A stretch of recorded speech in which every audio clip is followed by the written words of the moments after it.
Hi, teachers. I know that a lot of us have gotten questions about keyboarding help for our students.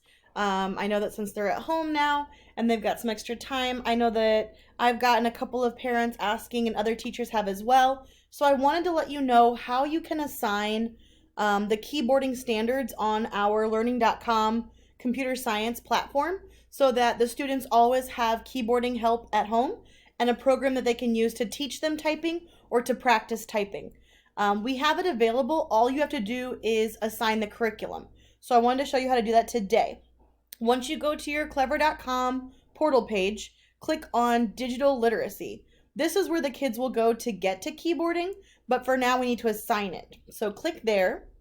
It's going to open this page for you. And the first important thing to do is go to the class that you're going to assign the curriculum. During my PD before, I told you guys, if you go here to my classes, you have all of your classes that are in Skyward. I went to science because I was thinking computer science, standards, science. So click on the class you want. It might be your reading class, your writing, whatever you've chosen.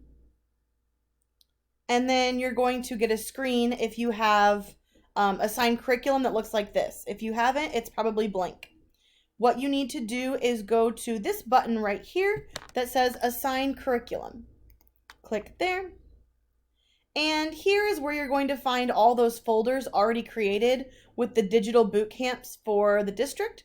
But it's a lot easier if you scroll down here and you're going to go to Licensed Curriculum by Digital Skill. So please click right here. And you're going to get these options.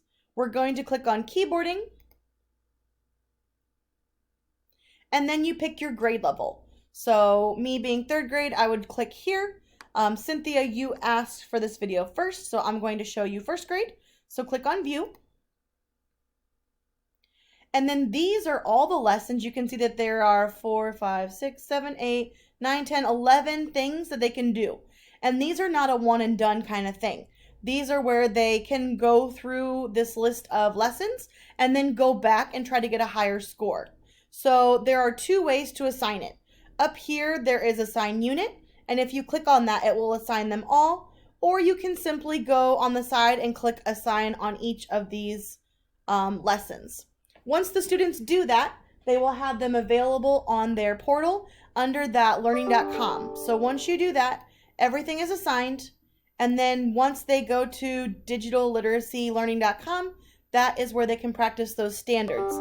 Tell them when they are on there, if they want to practice specifically keyboarding, that they should look for these symbols. The L is, I forget what it stands for. I should know that. It's a lesson. So the L is a lesson. The AE stands for not positive. I don't have that on mine. It must be a 1st grade thing. And then sometimes there's a Q for quizzes, but these are all just lessons of keyboarding. So they should click on anything that says keyboarding or the letters on the keyboard. I hope that helps, guys. Let me know if you've got any other questions.